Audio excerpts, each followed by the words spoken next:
Continue avec les murmures de l'éternité, le livre Whispers from Eternity, et encore ce texte qu'on va approfondir. Je recommence depuis le début. J'ai demandé à l'éternité, que signifient tes murmures? Alors, le début, en fait, c'est j'étais sourd, mais l'éternité murmurait sans relâche. La capacité d'écoute de ma sagesse s'est éveillée peu à peu, et j'ai entendu les murmures de l'éternité devenir toujours plus distincts en réponse à mes prières. J'ai demandé à l'éternité, que signifient tes murmures?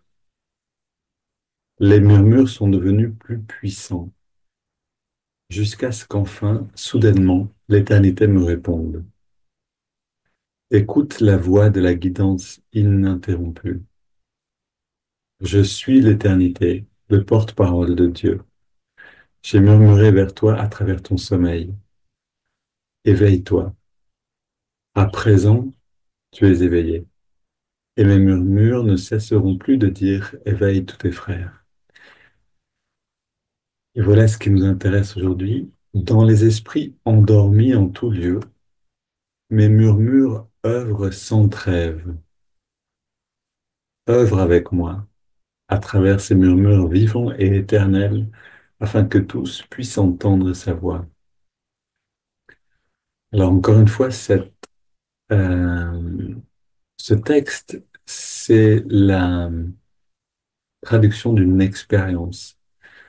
Donc, c'est Whispers from Eternity, comme le nom l'indique, c'est le contact intuitif de Yogananda avec l'Éternel qui lui parle. Et Yogananda rapporte simplement ce dialogue en réponse à ses prières sacrées. Et ici, d'ailleurs, le mot sacré, non, à ses demandes en anglais, sacred demands, à mes prières, à mes demandes sacrées. Les demandes qu'on fait, c'est-à-dire qu'on formule intérieurement, qu'on adresse au guide intérieur, ont besoin d'avoir ce caractère sacré, ont besoin d'être authentiques. Ça ne veut pas dire qu'on ne peut pas poser des questions pour des choses de la vie de tous les jours. Au contraire, la vie est sacrée du début à la fin, mais notre attitude a besoin d'être la bonne et on a besoin de voir le sacré dans la prière elle-même, c'est-à-dire qu'elle nous est inspirée pour nous ramener dans ce dialogue. Par où passent ces murmures d'éternité pour se faire entendre? Littéralement, c'est une capacité de notre mental qui est libérée de la, de l'hypnose des sens, c'est-à-dire de l'hypnose des objets des sens. Quand les sens peuvent se retirer un petit peu du monde pour un certain temps, comme on le fait quand on va dormir, mais en restant conscient, alors l'intuition est fonctionnelle. Plus on a une conscience extériorisée, plus on est en réaction à ce qui nous entoure, plus on est donc extériorisé et moins on aura accès à l'intuition. On peut voir ça comme un pourcentage. Combien d'énergie est euh, investie dans ma relation au monde par les sens, comment je réagis émotionnellement à ce que je sens, vois, entends, tout ce que je perçois par les sens. Et plus je vais être investi et engagé dans cette direction, et moins j'aurai de, de force intuitive. L'inverse est vrai. Plus je peux me libérer des sens, avoir un regard non plus qui accroche le monde et chaque pensée en fait, le monde que je regarde. On a une belle pratique dans le yoga qui s'appelle Drishti, qui est la pratique du regard. Dans, je sais que dans le Ashtanga, on pratique cette forme de regard ouvert, mais aussi dans beaucoup d'autres formes de Hatha Yoga, donc de yoga postural. Ici, je parle vraiment des postures de yoga. Et pendant les postures, on va ouvrir le regard, avoir un regard très large, le plus large possible. Pourquoi on fait ça? Parce que justement, c'est ce qui nous permet de nous détacher des objets du monde de nous détacher des pensées qui vont l'une après l'autre et petit à petit voir l'espace qui est derrière ou qui est entre les objets du monde, par exemple, mais aussi qui est entre les pensées.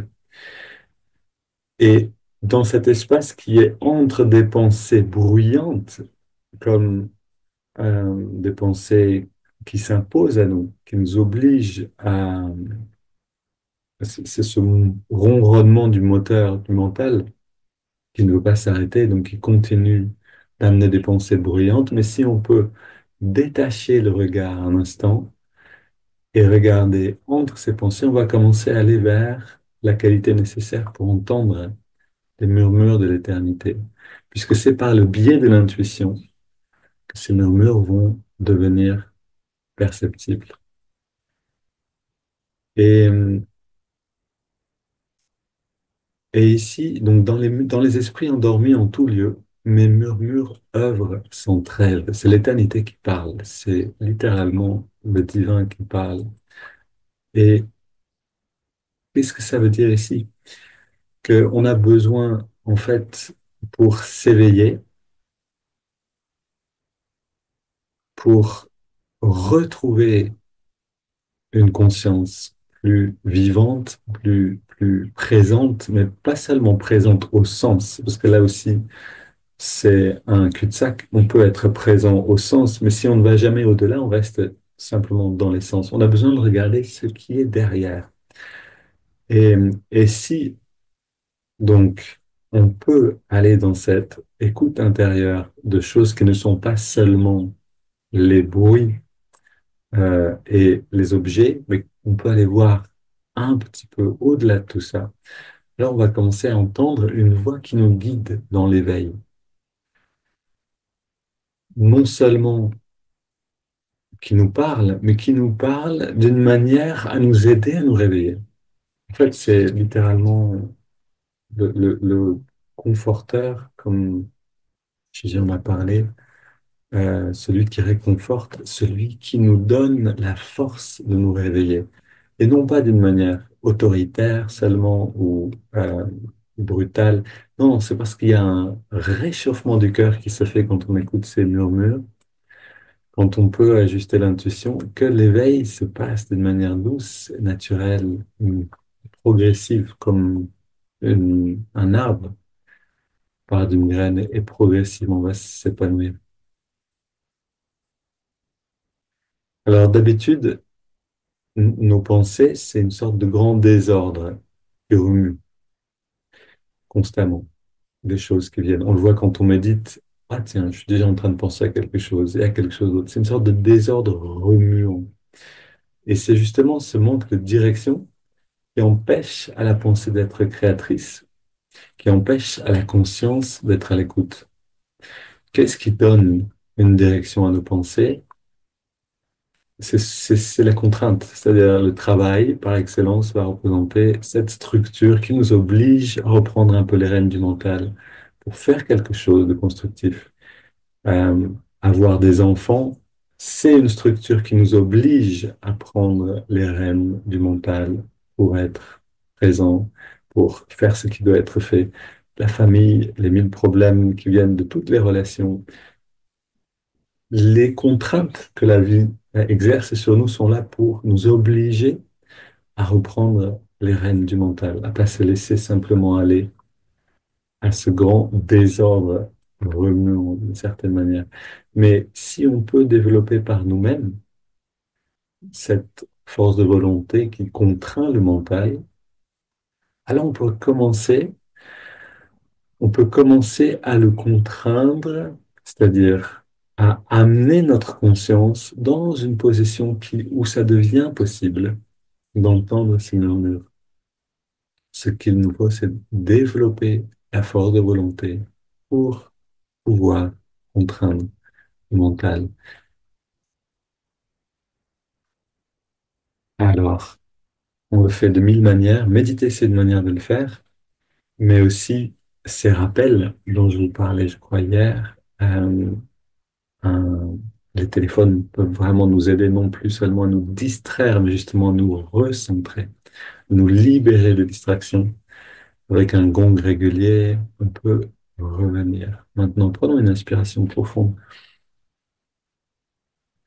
puis on expire et on sombre dans la détente, l'état d'intériorité qui est là.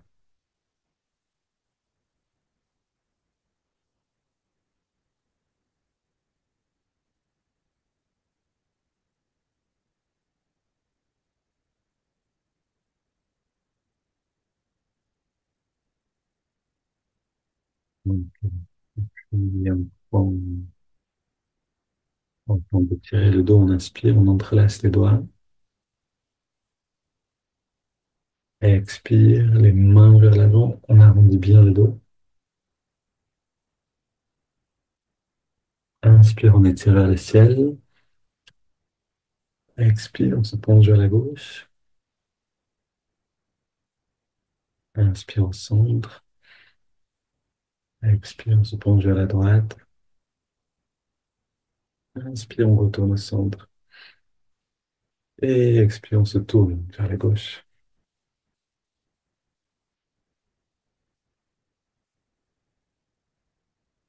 Retour au centre, inspire vers le ciel.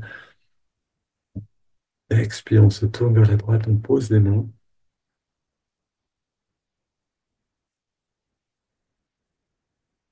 Quelques grandes respire et on revient au centre.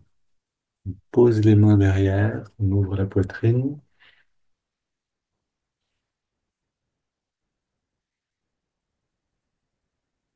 Quelques grandes respirations et on revient au centre. Et on regarde.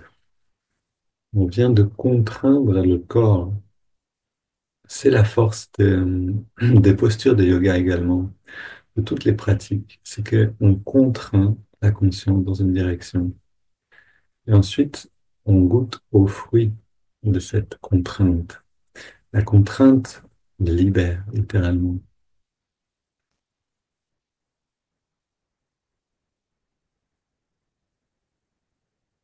Maintenant,